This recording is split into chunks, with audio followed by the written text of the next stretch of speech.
요한계시록, 이렇게 무서운 때에 요한계시록 강의를 하니까 여러분들 더 무서운데, 그러나 여러분들이 이럴 때 이 요한계시록을 해야만이 조금 더 실감이 나고, 또 여러분들이 하나님을 더 굳건하게 붙들고 이러면서 승리하게 될 줄로 믿습니다. 네. 자, 요한계시록 5장을 통해 어린 양으로부터 오는 은혜, 이런 제목으로 말씀을 보도록 하겠습니다. 오늘 서론을 보고 오늘 본론의 말씀을 크게 두 개의 대지로 나눠서 함께 은혜 받기를 원합니다. 4장의 보좌로부터 오는 은혜를 통해서 보좌를 중심으로 드려지는 천상의 예배가 드려졌습니다. 땅에서는 도미티아누스 황제에 의해서 살아있는 신이라고 말했죠. 그리스도인들에 대한 극심한 박해가 이루어질 때 그리스도인들은 가혹한 박해로 인하여 순교자의 길로 나아갔으며, 어떤 이들은 배교자의 길로 나아갔으며, 어떤 이들은 사단의 회가 되었고, 어떤 이들은 세상에 빠져서 믿음을 세워가는 것에 실패하는 자들이 있었습니다. 그때 하나님은 사도 요한을 천상으로 불러 하나님의 보좌를 중심으로 천상의 예배가 이루어지고 있는 것을 보여주셨습니다. 언젠가 짐승의 나라가 끝나고 그들은 예수 그리스도의 심판을 받게 될 것임을 알려주면서 이제 그 천상의 예배를 통해 격려하고 위로하기를 원하셨습니다. 사도 요한은 천상에서 이루어지고 있는 이 모든 영광을 바라보며 반드시 그날이 곧 다가올 것을 믿었습니다. 하나님의 보좌를 중심으로 내 생물은 하나님의 임재와 영광이 충만한 가운데 영원하신 하나님을 경배하고 찬양했습니다. 24장로들은 하나님의 임재와 영광이 충만한 가운데 하나님께서 창조주 되심을 경배하고 찬양했습니다. 그리고 그 모든 피조 세계가 주의 뜻대로 지으심을 받았음을 고백했습니다. 사도 요한을 통해서 보여주신 천상의 예배를 통해서 하나님께서 창조하신 창조의 역사 속에 우리를 지으심과 창조의 은혜는 너무나 크고 영광스러운 것임을 믿고 확신하며 하나님께 영광을 돌려야 된다는 마음을 갖게 하셨습니다. 성도에게 가장 중요한 것은 예배입니다. 땅에서나 하늘에서나 성도에게 가장 중요한 것은 예배입니다. 사도 요한이 하늘에 있을 때 땅에서는 사단을 예배했고 적그리스도의 통치 아래서 적그리스도를 경배하는 자들이 있었습니다. 그래서 음행을 즐기며 온갖 어둠에 사로잡혀 있었습니다. 우리는 세상의 예배와 사단의 예배를 조심해야 합니다. 왜냐하면 우리가 이 땅에 있는 날 동안 사단에게 예배한다면 그 시간 하늘에서는 하나님께 예배를 드리고 있기 때문입니다. 언젠가 우리가 하나님 앞에 설 때 사단과 적그리스도를 숭배한 자들과 거짓 선자를 따라 미혹된 자들은 하나님의 심판을 견딜 수 없게 될 것입니다. 성도의 예배는 곧 하나님의 보좌로 가는 시간입니다. 따라서 성도는 예배를 사랑하고 사모하며 기다리고 갈망하는 마음으로 충만해야 합니다. 성도가 어떤 이유에서든지 예배를 무시하고 예배를 버리고 예배의 영광을 떠난다면 사단은 세상이라는 낚시를 통해 우리를 낚시질할 것입니다. 성도에게 예배의 영광은 사단의 모든 사역과 사단의 모든 행위를 박살내는 시간이며, 믿는 우리는 하나님께 우리의 믿음을 고백하고 믿음의 전진을 새롭게 다짐하는 시간이 되는 것입니다. 그러므로 성도는 하나님 앞에 온전히 예배하기를 결심하고 예배에 정말 승리하는 그리스도인들이 되셔야 됩니다. 요한계시록 5장은 천상의 예배 2편으로 어린 양이신 예수 그리스도를 향해 경배와 찬양을 드리는 모습을 보여주고 있습니다. 어린 양이신 예수 그리스도로부터 오는 은혜가 무엇인지 함께 살펴보면서 은혜 받는 시간이 되시기 바랍니다.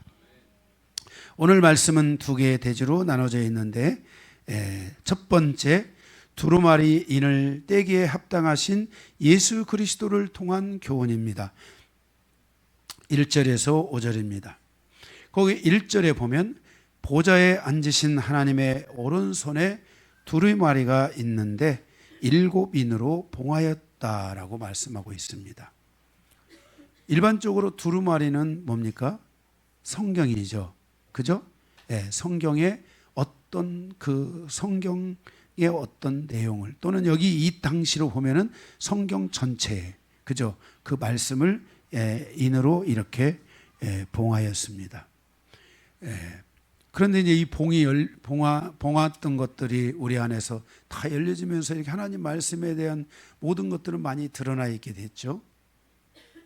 그런데 2절에 누가 두루마리를 펴거나 그 인을 떼기에 합당하냐라고 물으니까 3절에 그 두루마리를 펴거나 보거나 할 자가 없다고 말합니다. 두루마리를 펴거나 본다는 것은 두루마리에 있는 내용을 열거나 볼 수 있는 능력과 권세를 가진 자여야만이 그 인을 땜으로 두루마리에 기록된 내용을 보고 또한 그것을 선포할 만한 합당한 권세를 가진 자가 그것을 선포할 수 있게 되는 것입니다. 그런데 그것을 펴거나 보는 자가 없다라고 그렇게 말을 합니다. 그런데 우리가 이 두루마리의 내용이 어떤 것들인가, 우리가 구약의 스가랴 5장 2절에서 3절에 보면 그 두루마리의 내용이 약간 나오는데, 거기에 보면 그가 내게 묻되 내가 무엇을 보느냐 하기로 내가 대답하되 날아가는 두루마리를 보나이다. 그 길이가 20규빗 너비가 10규빗이시니다.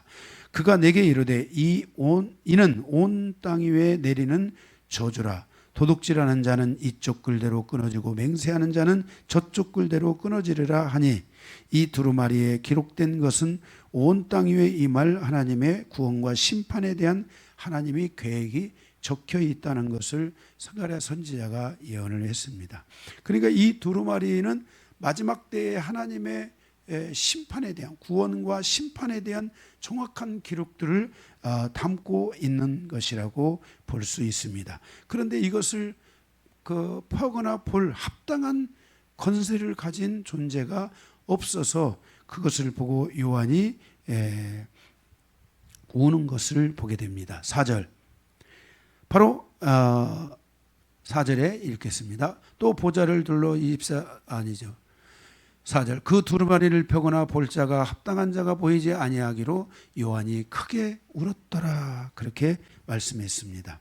그때 5절에 장로 중에 한 사람이 요한에게 울지 말라라고 말합니다. 장로 중에 한 사람이 요한에게 말하되 울지 말라. 유다 지파의 사자 다윗의 뿌리가 이겼으니 그 두루마리와 7인을 떼시리라, 이렇게 장로가 말합니다. 거기 이겼으니, 그가 이겼으니 이렇게 말합니다. 이거는 지금 이런 내용들은 전부 다 지금 그 사도 요한이 환상이라든지 이런 것들을 통해서 보고 있는 내용이라고 할 수 있겠죠. 그가 이겼으니, 여기 그가 이겼기 때문에 그가 어떻게 이겼는가, 이겼다 그랬습니다. 그것은 그가 죽으시고 부활하시고 보좌에 앉으심으로 이기셨다. 그가 우리를 위해 죽으시고 부활하시고 그리고 하늘 보좌에 앉으셨기 때문에 그가 이기셨다라고 할 수 있습니다. 그가 이기셨다는 것은 그가 피의 값을 지불하고 우리를 사서 우리를 하나님께로 올려드렸다. 그가 피의 값을 지불하고 우리를 사셨기 때문에 온 세상에 대한 그 권세가 예수 그리스도에게로 옮겨졌다라는 것입니다. 아멘. 예수 그리스도께서 십자가의 죽음을 통해 온 인류의 죄에 대한 핏값을 지불하시고 부활하신 후에 마태복음 28장 18절에 예수께 나와 말씀하여 이르시되 하늘과 땅의 모든 권세를 아버지께서 예수 그리스도에게 주셨다라고 말씀합니다. 그러면서 빌립보서 2장 8절에서 10절에 말씀하시기를 십자가의 죽으심으로 하나님이 그를 지극히 높여 모든 이름 위에 뛰어난 이름을 주사 하늘에 있는 자들과 땅에 있는 자들과 땅 아래에 있는 자들로 모든 무릎을 예수의 이름에 꿇게 하셨다라는 것입니다. 그러니까 예수님께서 아버지로부터 온 세상에 대한 통치권을 받으셨는데 그 과정이 이기셔야 됐는데 그게 뭐냐면은 바로 십자가에 죽으시고 그리고 부활하시고 보좌에 앉기까지. 골로새서의 말씀에 의하면은 예수 죽음 내 죽음, 예수 보좌 내 보좌, 예수 부활 내 부활, 예수 보좌 내 보좌가 되는 이 모든 은혜를 우리에게 동일하게 열어주셨다 이 말이에요. 그래서 예수님이 승리자이신데 그 승리자에게 아버지께서 모든 온 우주 만물을 통치할 수 있는 그 권세를 주셨다. 심판할 수 있는 권세를 주셨다라는 것입니다.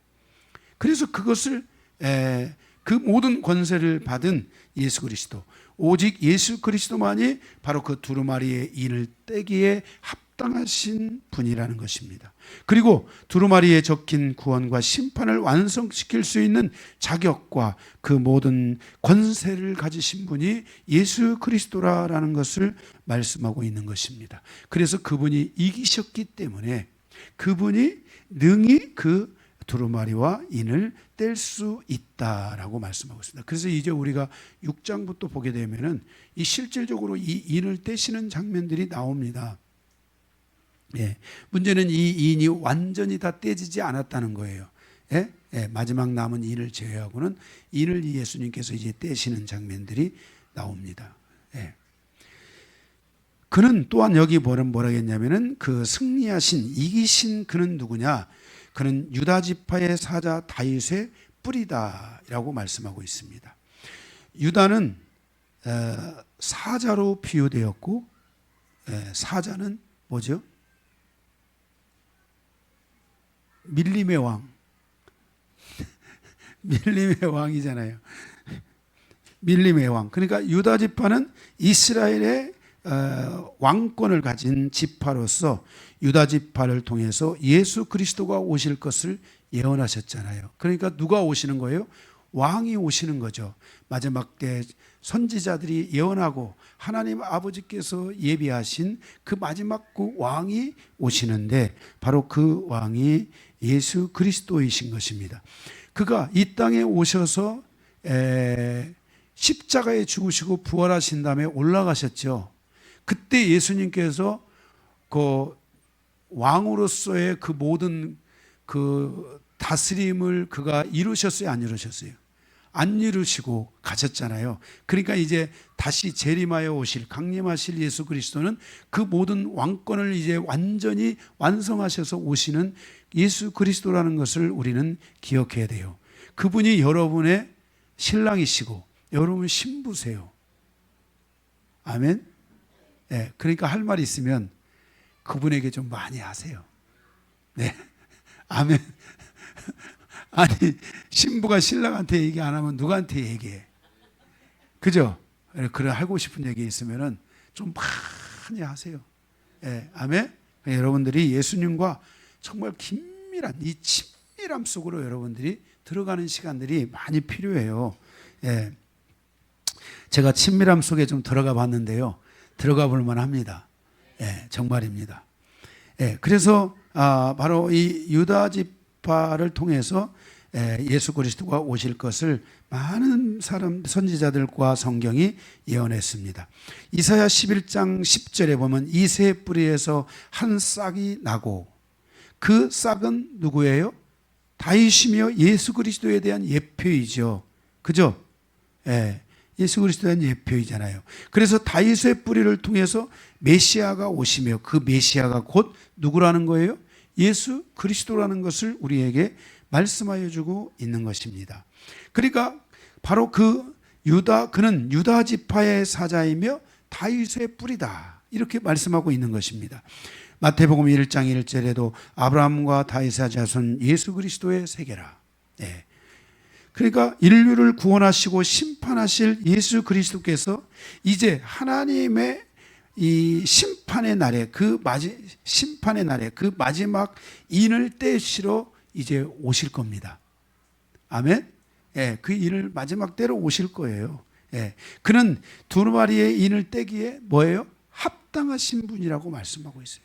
다만 하나님의 그 적당한 때를 지금 보고 있는 건데, 우리가 살아가고 있는 이 시대에 우리가 정말, 저는 이 코로나 시즌, 최근 들어서 이 코로나 시즌과 이런 지금 현재 이 전 세계가 이 보이지 않는 이 전쟁이라든지 이런 막막한 막 서로가 서로를 향하여서 정말 어마어마한 막 이 공격을 하는 시대를 살아가잖아요. 그죠? 지금 중국에서 우리나라에 그 뭐 요소순과 그거를 지금 차단시켜 가지고 지금 당근에서 요소수 있다고 그러기를 하나 사다 놨어요. 요소수 지금 차에 요소수가 떨어졌어요.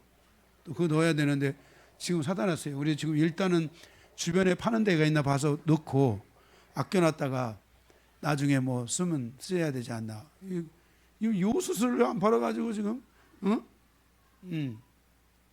그래서 지금 이런 정말 이렇게 그런 것뿐만 아니죠.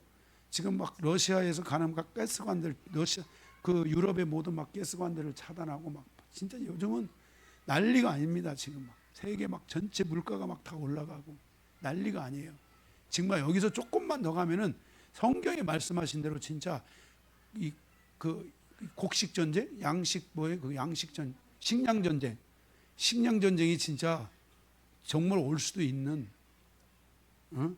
막 요즘 같으면은 진짜 성도들에게 있는 돈 좀 꺼내서 금붙이라도 사놓으라고 이렇게 말하고 싶을 정도로 시대가 정말 너무너무나 지금 막 이렇게 조여오는 이런 부분들이 정말 있어요.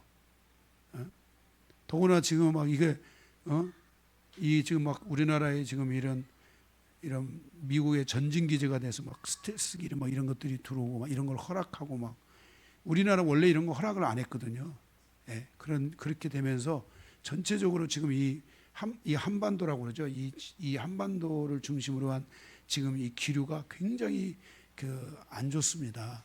예, 그러니까 여러분들이 정말 예수 그리스도 붙잡고 아멘 가셔야 돼요. 이건 우리나라만의 현상은 지금 아니에요. 지금 그죠? 지금 대만 같은 경우도 지금 막 중공이 막 호시탐탐 막 지금 넘어가려고 막 거의 발을 지금 들고 있어요. 그 정도로 지금 어려운 전 세계가 지금 어려운 시즌들을 지금 보내고 있고 이미 지금 전 세계 안에 전쟁이 막 되고 있는 교회들이 있잖아요. 그러니까 여러분들 하나님께서 우리의 삶을 인도하실 것을 믿고 하나님이 풀어가시고 하나님이 우리를 인도하시고 나를 지금까지 축복하신 하나님이 어찌 지금 나의 삶을 인도하시지 않겠냐는 이런 믿음을 여러분들이 계속 예수님께 올려드려야 돼요. 예수님께서만요 온 우주 만물의 통치자시잖아요. 마태복음 1장 1절에 그랬잖아요. 아브라함과 다윗의 자손 누구의 세계다? 예수 그리스도의 세계다. 아멘. 네. 그래서 우리는 그 주님을 붙들고 그 인을 떼기에 합당하신 주님이니까 그 주님이 떼지 않으면 안 떼지는 거예요. 믿습니까? 예, 그 믿어야 돼요. 주님이 안 떼면 안 떼는 거야. 그리고 주님이 안 떼면 아직 기다리면 되는 거야. 그리고 우리 삶에는 하나님이 함께 하실 거예요. 떼면 그때는 우리는 주님 맞을 준비를 해야 되고. 아멘? 예. 그래, 뭐 어려운 거 하나도 없습니다.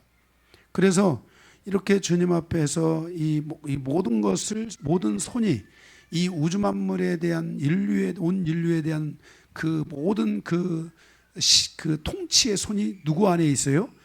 예수님 안에 있어요. 예수님 안에 있어요. 그래서 여러분들의 믿음을 갖게 될 때 하나님은 그 믿음 있는 자들 가운데 계시고 믿음 있는 자들을 하나님께서 돌보시고 아멘? 예, 그러신다고 하나님께서 말씀하셨으니까 여러분들이 믿음으로 담대히 가고 오늘 우리는 그래서 그 주님을 의지해서 우리가 살아가는 삶에 있어서 지금 뭐 금붙이를 보고 이런 게 중요한 게 아니고 믿음으로 계속 하나님을 바라보며 가는 이런 것들이 중요합니다. 아멘? 예, 하나님이 그럴 때 우리 대한민국을 하나님이 정말 축복하실 거예요. 이 대한민국은 지금 최고의 시즌을 보내고 있어요. 예, 그리고 앞으로도 좀 더 그런 최고의 시즌을 향해서 갈 거예요. 지금 전 세계가 대한민국을 주목하는 시대를 맞이했어요. 아멘? 지금은 외국에 어디를 가야지 행복한 게 아니라 대한민국이 행복한 시대를 갖고 있어요. 지금요. 사람들이 지금 대한민국으로 온단 말이에요. 아멘? 이 조그마한 땅덩어리로. 그러니까 여러분들이 하나님께 계속 집중하고 이 나라 이 민족을 보호하시고 주님께서 이 나라 이 민족을 중심으로 세계를 회전시키고 세계를 움직일 수 있는 이런 은혜를 달라고. 아멘? 예, 이런 것들 하나님께서 그렇게 인도하실 줄로 믿고 믿음으로 그렇게 가시기 바랍니다. 그래서 오늘 두루마리의 이인을 떼기에 합당하신 분이 누구다? 예수 그리스도다. 그분이 우리의 뭐다? 신랑이다. I love you, Jesus. I love Jesus. 예수님 사랑합니다. 그분이 금방 나한테 금방 얘기했어요. 영어로. You love me라고. 여러분들이 이렇게 예수님과 친밀함 속에 살아가는 이 은혜가 올 때요, 내 마음에 하나님이요, 이 하나님의 평강이 와야 돼요. 하나님의 평강을 가져올 때 적들이 사라지기 시작하고 하나님의 평강을 가진 자를 이길 수가 없어요. 예. 자, 먼저 두 번째. 자, 요한계시록이 그렇게 굉장히 막 불안한 게 아니죠. 내용을 보니까. 그죠? 두 번째. 두루마리를 취하신 예수님을 향한 경배를 통한 교훈입니다. 6절에서 마지막 14절까지입니다. 거기 6절을 보니까 6절을 보니까 내가 또 보니 요한이 보니까 거기 한 어린 양이 서 있는데 일찍이 죽임을 당한 것 같더라 그랬어요. 환상 속에서 본 예수님은 살아 있었지만 전에 죽었었다라는 것을 알 수 있었다는 거예요. 그 환상 속에서 본 예수님의 모습은 어떤 모습이었느냐? 어린 양이었다는 거예요. 예수님께서 어린 양으로 계신 것은 그가 피를 흘려 인류를 구원하였기 때문입니다. 출애굽기 11장에서 12장에 보면 이스라엘 백성들이 출애굽을 할 때 유월절 어린 양의 피를 통해서 이스라엘 장자들이 사망을 뛰어넘어 생명에 이르게 하는 사건이 있게 됩니다. 유월절 어린 양은 바로 계시록 5장 6절에 나오는 그 어린 양인 것입니다. 사도 요한은 요한복음 1장 29절에서 예수 그리스도를 바라보며 보라 세상 죄를 지고 가는 하나님의 어린 양이로다 라고 말했습니다. 바로 어린 양이신 예수 그리스도의 피는 온 인류를 구원한 피이고 그 피가 우리를 구원하여 하나님의 자녀 삼아 주신 것입니다. 요한이 환상 속에서 본 그 어린 양이 6절에 보니까 7뿔과 7눈을 가지고 있다라고 말씀하고 있습니다. 여기 이 뿔은 왕권을 상징하는데 뿔의 의미는 성막의 번제단의 그 모서리의 뿔에서부터 알 수 있습니다. 레위기에 가면은 5가지 제사법이 있습니다. 이 5가지 제사법은 짐승을 통한 제사법이잖아요. 이 짐승을 통한 제사법을 완성하신 분이 누구세요? 예수 그리스도세요. 그래서 이 구약에 있는 5가지 제사법은 크게 2가지의 제사법으로 딱 나눠져요. 하나는 뭐냐면은 그 죄를 사하는 제사법이고 또 하나는 하나님과의 화목제물이 되는 제사법이에요. 그래서 예수 그리스도께서 우리를 위해서 죽으신 것은 십자가에서 우리의 죄를 사하기 위해서 죽으신 것이고 또 하나는 하나님과 우리 사이에 맡겼던 담을 오시고 화목하게 하기 위해서 우리를 위해서 죽으신 것이에요. 바로 그 레위기에 5가지 제사법이 있는데 그때 그 제사법에 의해서 짐승을 죽일 때 번제단에서 옆에서 죽여서 그 짐승을 태울 때 번제단으로 가져가게 되는데 그 번제단의 모서리에 뿔이 있습니다. 이렇게 뿔. 그 뿔에 짐승의 피를 바르는데 이때 이 뿔은 통치자로부터 왕으로부터 왕권을 가진 자가 그 백성의 죄를 사해주는 바로 그 하나님의 권세를 의미하는 것입니다. 그래서 그 번제단 위에 태워진 제물이 타고 그 탈 때 그 옆에 있는 그 뿔에 바로 피를 바르는데 그 뿔의 피들이 다 태워지면서 사라질 때 바로 그 왕권을 가지신 예수 그리스도가 그 짐승의 제물과 그 피와 함께 그것을 가져간 자의 죄를 사해 주시는, 그와 하나님과의 관계를 화목하게 해주시는 바로 그 용서의 권세를 의미하는 것이 바로 이 뿔입니다. 이게. 그래서 예수님이 7뿔을 가지셨다라는 것은 바로 그런 죄를 사하는 그 권세, 하나님의 권세, 그 왕권의 권세를 가졌다는 것을 의미하고 있는 것입니다. 또한 그뿐 아니라 성소로 들어가면 분향단이 나오는데 그 분향단은 기도를 상징하는 곳입니다. 그곳에도 뿔이 4군데가 이렇게 있는데 이 뿔은 1년에 한 번 피를 발라 분향단을 거룩하게 하는 것입니다. 그리고 대제사장이 이제 백성들의 모든 죄를 사하기 위해서 가는데 그 피를 발라 분향단을 거룩하게 할 때 기도를 하는데 그 기도에 하나님이 응답하시는 권세를 말하고 있습니다. 하나님 예수 그리스도는 바로 우리의 기도를 들으시고 우리의 기도에 응답하시는 권세를 가지신 하나님으로서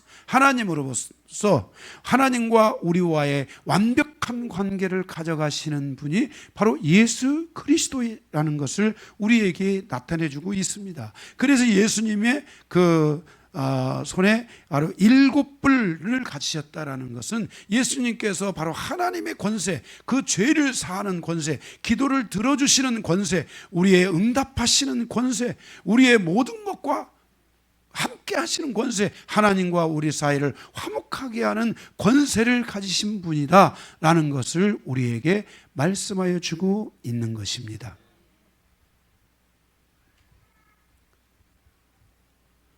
그리고 또한 7뿔과 뭘 가지셨어요? 7눈을 가지셨는데 이 7눈은 성령이십니다.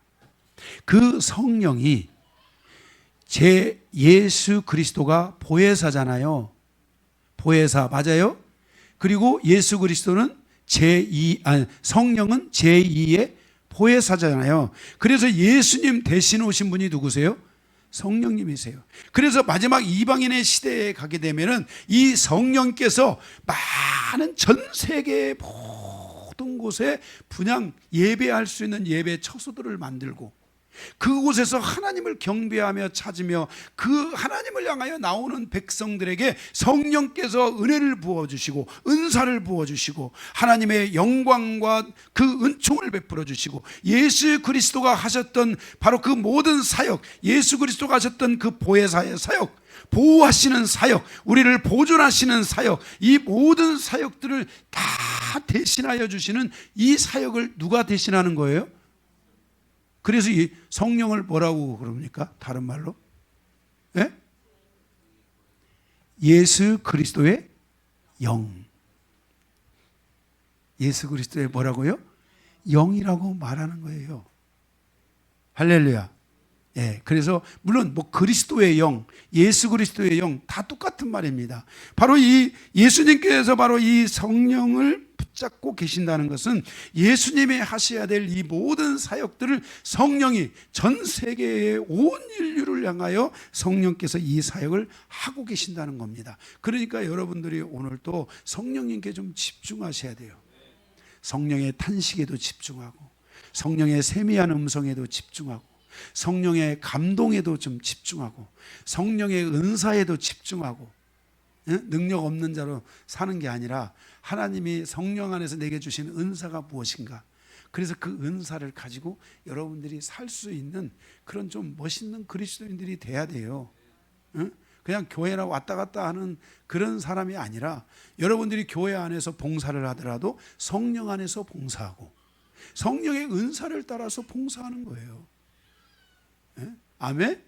그리고 그 길을 하나님이 열어주셨으면 나머지 하나님이 다 하실 걸로 믿고 그래서 바로 이 예수님의 손에 바로 7뿔과 7눈을, 어린 양의 손에 7뿔과 7눈이 있다라고 말씀하고 있는 것을 보게 됩니다. 바로 그 예수님, 울지 말라 6절, 내가 또 보니 보좌와 내 생물과 장로들 사이에 한 어린 양이 서 있는데 일찍이 죽임을 당한 것 같더라. 그에게 7뿔과 7눈이 있으니 그 7눈은 성령은 온 땅에 보내심을 받은 하나님의 영이니라, 이렇게 말씀했어요. 아멘. 그래서 성령께서 온 땅에 지금 충만하시며 그곳에 우리 가운데도 충만하게 임하시고, 그래서 여러분들이 교회 들어올 때 제일 먼저 해야 될 것이 내주하시는 성령님, 오늘도 내 안에 충만히 임하시고 말씀으로 임하시고 믿음으로 임하시고 은사로 임하여 주시고, 그뿐 아니라 성령이여 오늘 이 공간 안에 하나님의 임재의 영으로 충만하게 부어달라는 이 기도를 우리 성도들이 다 한마디씩만 다 가슴에 품고 들어오면서 해도 이 교회 안에 막 기름 부심이 막 절절절 흘러가지고 여러분들이 막 찬양할 때 막 이 목이 막 탁 트이고 가슴이 막 탁 트이고, 아멘. 그런 마음으로 막 여러분 찬양을 막 확 드릴 줄로 믿습니다. 그래서 여러분들이 들어오실 때 그 성령님을 여러분들이 좀 이렇게 좀 인정해 드려야 돼요. 성령님을 좀 여러분들이 인정해 드려야 성령님이 좋아하세요. 내 마음에 계신 성령님을 1년 12달 되도록 한 번도 부르지 않고 한 번도 쓰지 않는 성도도 있을지도 몰라. 그냥 계시겠지, 계셔, 그렇게 하고 그냥 한 번도 부르지도 않고 쓰지도 않고 이렇게 해달라고 요청도 안 하고 사는 이런 성도가 없으시기를 바랍니다. 성령이 삼위일체, 여러분들이 신앙 안에서 이 삼위일체 하나님에 대한 눈들이 띄어지셔야 돼요. 우리 교회는 제가 이 눈이 떴기 때문에 이런 말씀을 통해서 이 삼위일체 하나님에 대한 말씀들을 다 드러내고 있어요. 이런 부분들이 여러분들 안에 충만하게 드러나셔야 돼요. 아멘. 그래서 그분이 바로 때기에 합당하다라고 5절에 말하자 그 예수님이, 어린 양이신 예수님이 어떤 분인가를 보여주고 7절에 그 어린 양이 나와서 보좌에 앉으신 이의 오른손에서, 보좌에 앉으신 이가 누구예요?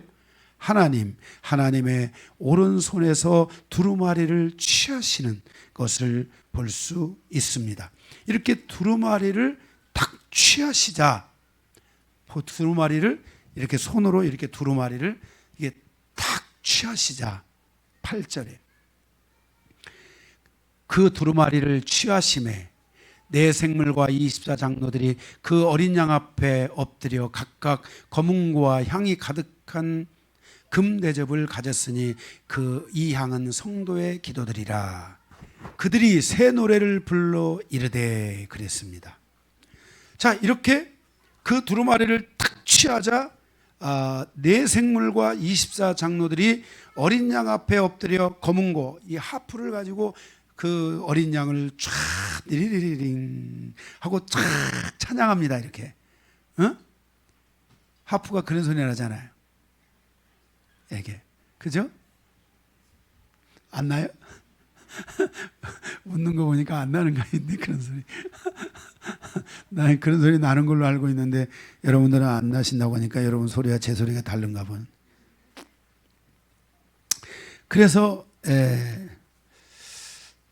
이 하프를 가지고 찬양을 딱 합니다. 그리고 그들의 손에 검은고만 있었던 게 아니라 그들의 손에 향이 가득한 금대접을 가졌는데 이 향은 성도들의 기도라라고 말씀하고 있습니다. 성도들이 드리는 모든 기도는 어린 양이신 이 예수 그리스도 앞에 드려집니다. 자, 여기 네 생물이 뭐였어요? 지난주에 네 생물이 뭐였어요? 천사했잖아요. 그죠? 바로 이 금대접을 천사들의 손에 의해서 하나님의 예수 그리스도 앞으로 이렇게 쫙 그게 드려지는 겁니다. 그러니까 그 어린 양이신 예수 그리스도가 성도의 그 기도를 받고, 그 다음에 그 예수 그리스도는 성도를 위해서 지금도 뭐 하고 계시는 거예요? 중보하고 계시는 거죠. 예. 그래서 우리는 항상 하나님 앞에 나의 마음을 향한 진실한 기도와 함께, 거기다가 여러분들이 눈물 한 몇 방울이라도 툭툭툭 떨어뜨려서 주님 앞에 탁 드리면은 주님께서 보고 그냥 마음 아파 어쩔 줄 모르세요. 응? 중보하지 않으실 수가 없으세요. 응? 네. 그래서 예수 그리스도에게 가까이 있는 자들의 공통점이 있어요. 예수 그리스도에게 가까이 있는 자들의 공통점은 무엇이냐면 예배하는 자들이에요. 찬양하는 자들이에요. 성도는 항상 어린 양이신 예수 그리스도 앞에서 예배하는 자처럼 예배해야 돼요. 그래서 여러분들이 오늘 또 이렇게 예배를 할 때 여러분의 이 예배하는 모습들을 더 돌아보셔야 돼요. 나는 하나님 앞에 예배를 정말 잘하고 있는가? 저의 앞에서 예배하는 게 아니라 하나님 앞에서 예수 그리스도 앞에 예배하는 거예요. 그리고 그들은 기도하는 자들이에요. 하나님과 친밀한 자들은 기도하는 자들이에요. 기도하는 자들은 예수 그리스도로부터 가장 가까이 있는 성도들이며, 그들은 예수 그리스도와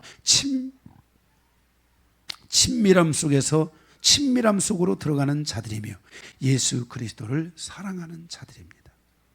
예수 그리스도께서 나의 하나님이 되심을 바로 고백하는 자들입니다. 이들이 예수 그리스도와의 친밀함 속에 있는, 예수님에게 가까이 있는 자들의 모습인 것입니다. 그래서 9절에 14절에 보면은 바로 그들이 그렇게 하나님 앞에 새 노래를 통해서 어린 양을 향하여 찬양하며 예배하며 기도하며 나아가고 있는 것을 볼 수 있습니다. 그들의 그 기도의 노래의 내용을 보니까 내용에 5가지가 있는데, 첫째, 9절에 어린 양이 그의 피로 우리를 구속하여 하나님께 드렸다고 말씀하고 있습니다. 그러니까 이 노래의 내용 속에는 바로 어린 양의 피가 있었다는 거예요. 그러니까 우리의 찬양과 예배에는 구속에 대한 감사와 영광이 담겨져 있어야 되고, 우리의 기도 속에도 예수님의 구속과 피에 대한 감사와 함께 그 기도를 주님 앞에 올려드려야 돼요. 그래서 우리가 사람들도 그러잖아요. 사람들도 무슨 회의하고 그러면은 일어나가지고 딱 오늘 또 우리에게 이 회의를 열어주신 우리 누구누구에게 감사를 드리며 부족하지만 한마디 하겠습니다. 또 다음에 일어나가지고 오늘 또 우리에게 이렇게 열어주신 땡땡땡에게 감사를 드리며 저도 한마디 하겠습니다. 우리가 이렇게 하나님 앞에, 사람도 이런 질서를 따라 살아가는데 하나님의 자녀로서 우리가 이런 질서를 갖는 것은 매우 중요한 부분이에요. 그래서 정말 이 찬양 속에, 우리가 예배 속에, 기도 속에 바로 이러한 예수의 피가, 예수의 피가 있는 찬양도 해야 되지만은 예수의 피가 어디에 있어야 돼요? 내 마음에 있는 그런 찬양을 여러분들이 들으실 수 있으셔야 돼요. 예. 둘째는 10절, 주님께서 재림하시는 그날에 우리를 제사장으로 삼으시고 마지막 땅에 대한 왕권을 우리에게 부어주신다는 것을 말씀하고 있어요. 이런 이 영적 비전들이 있으셔야 돼요. 정말 우리의 찬양 속에 주님이 재림하시는 그날 우리를 왕같은 제사장으로 삼아주실 것을 믿고, 여러분들이 왕같은 제사장과 같은 담대한 심령으로, 깨어있는 심령으로, 믿음의 심령으로, 왕같은 심령으로. 왕은 어디에 서는 사람이에요? 맨 뒤에? 맨 앞에 서는 사람으로서 맨 앞에 있는 것과 같이 하나님을 찬양하고 하나님을 높이는, 저 뒤에 있어도 마음만은 어디에 있어야 돼요? 맨 앞에 있는 자와 같이 그렇게 하나님을 찬양하고 경배하는 이런 찬양을 드릴 수 있어야 된다는 거예요. 이런 찬양의, 이런 예배에, 우리의 예배는 결국 하늘로 향하여 가고 마지막 하늘에서 드리는 예배가 우리의 예배의 종착점이기 때문에 예배에 대한 이런 비전들이 있어야 된다는 거예요.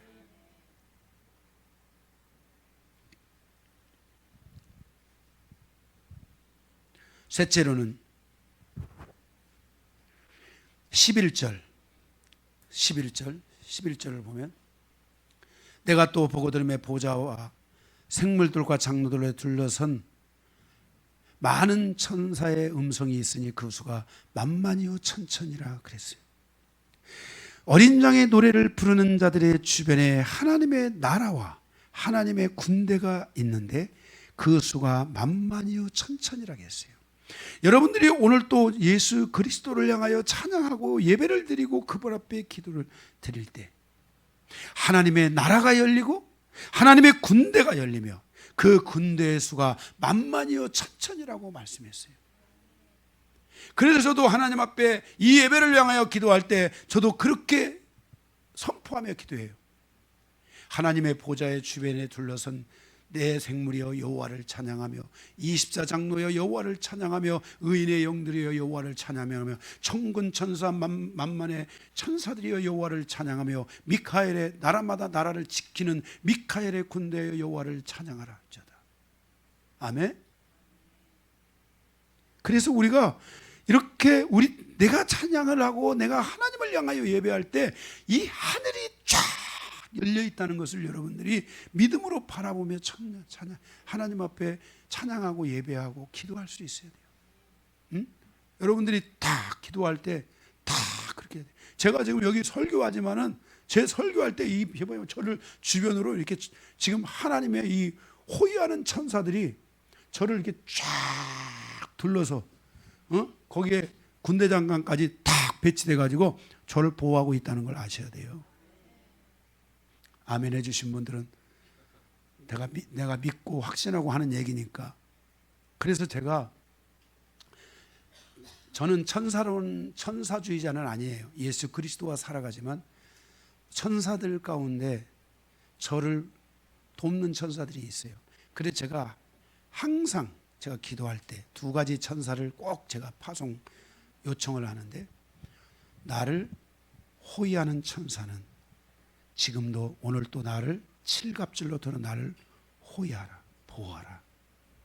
그리고 강단을 수호하는 천사들이요, 칠갑줄로 둘러 이 강단을 수호하고 지키고 보호하라. 제가 이 기도는 제가 기도의 출발점에서 전신갑주를 입고 기도의 출발점에서 제가 반드시 이것을 요청하고 말해요. 그러니까 전 지금 안 보이세요? 여기 지금 저를 수호하는 천사들이요 쫙 둘러서 가지고 저를 지금 보호하고 있어요. 사단이 틈타지 못하도록. 네. 그래서 제가 여기서 딱 보고 명령을 내리면 하나님의 군대들이 나는 움직인다고 믿는 거예요. 뭐 믿어야죠. 뭐 어떻게 믿고 가는 건데. 응? 하나님의 나라에 제가 여기서 땅에서는 별 볼 일 없을지 모르지만 하늘에서는 제가 장군 아니겠어요? 장군, 장성, 그죠? 하나님의 이 오른손에 붙들려져 있는 바 그 하나님의 사자잖아요, 사자, 그죠? 예. 그래서 여러분들이 제가 이런 얘기를 드리는 이유는 내 어떠함을 말하려고 하는 게 아니라 여러분들에게도 이런 하나님 나라에 대한 영적 지식과 소스들에 대한 믿음을 가지라는 거예요. 내가 기도할 때 하나님께서 내 주변에 이렇게 어마어마하게 많은 군대들이 있고 거기에 누구까지 지금 와요? 하나님의 보좌의 최측근이 누구예요? 내 생물들이 와서 나의 모든 기도를 어떻게 했어요?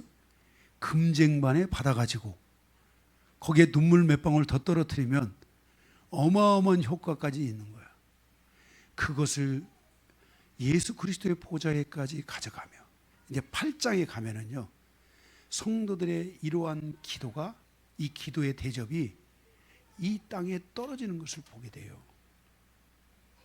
여러분들의 기도가 얼마나 어마어마한지를 여러분들이 보셔야 돼요. 예. 그래서 여러분들 주변에 이렇게 수없이 많은 하나님의 어마어마한 나라들이 있다는 것을 허은경 집사님이 갈 때 어마어마한 하늘의 군대가 나를 지키고 있는 거야. 그러니까 길을 갈 때도 찬양하는 거야. 찬양하면 천사들이 번쩍 뛰어가지고 야 찬양한다 가지고 만만의 군대들이 와서 천천의 군대들이 쫙 들러서 가지고 하늘이 쫙 돼가지고 가는 거예요. 여러분들이 마음을 다해서 예수의 피를 가슴에 품고 찬양하시기 바랍니다. 넷째, 12절에 바로 그 노래의 내용에 그 노래의 내용을 보는데 큰 음성이 있었다고 그랬어요. 그게 노래의 내용 속에 큰 음성인데 아마 그 음성이 이 만만이여 천천히 천사들의 그 막 기도 소리 같기도 하고, 그죠? 우리 교회도 보면은 막 찬양을 할 때 막 기도하는 사람들이 있거든요. 막 기도소리 같기도 해요. 큰 음성이 나서 보는데 그 음성이 막 기도하는데 막 그 음성에 있는데 그 음성에 뭐라고 했냐면 죽임을 당하신 어린 양은 그랬어요. 다시 말해서 우리를 구속하신 어린 양은, 그 어린 양에게는 7가지가 있는데 그분이 누구시라고요?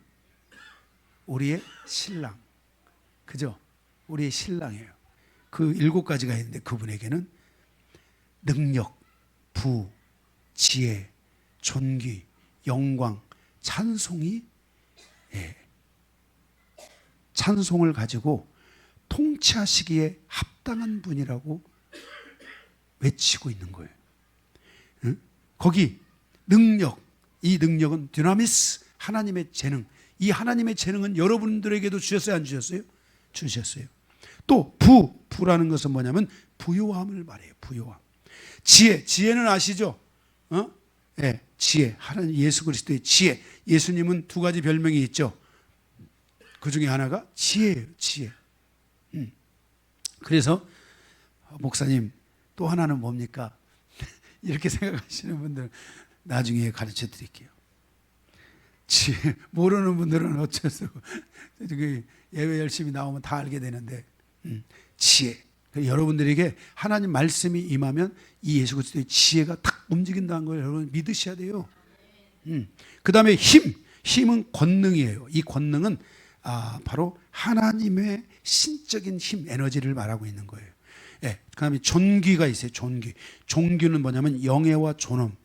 굉장히 존엄하신 분이에요. 영예, 굉장한 가치가 그에게 있다는 거예요. 그 다음에 영광이 있어요. 영광은 위엄을 가리키는 거예요. 위엄. 그 다음에 찬송이 있다 그랬어요. 이 찬송은 축복을 가리키는 거예요.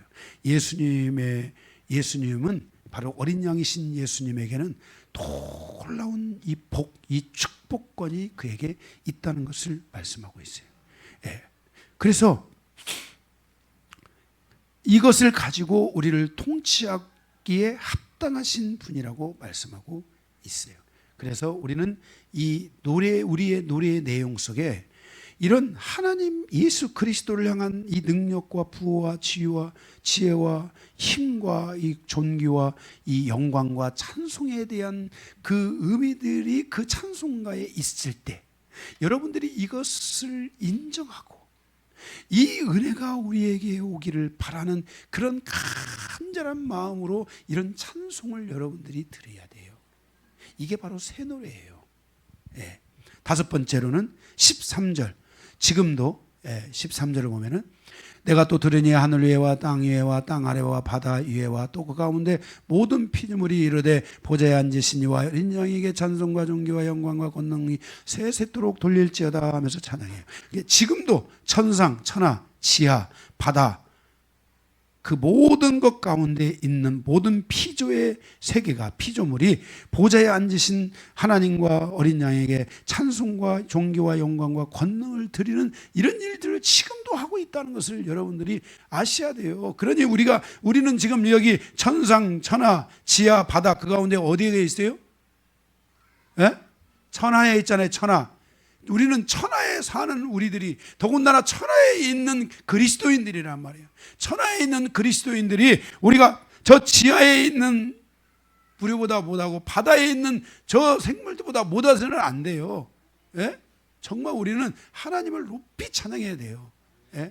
그래서 정말 여러분들이 이 예배가 이렇게 우리 하나님 앞에 이 너무나 소중한 예배라는 것을 기억하고 여러분들의 이 예배가 살아있는 예배, 하나님께 영광이 돌리는 예배가 되셔야 될 줄로 믿습니다. 우리를 위해 죽임을 당하신 어린 양을 향해 우리의 모습은 어떻게 살아가고 있는가 다시 한번 우리 자신들을 돌아보며 어린 양으로부터는 예수 그리스도의 그 은혜가 여러분과 저에게 충만하게 임하기를 주님의 이름으로 축복합니다.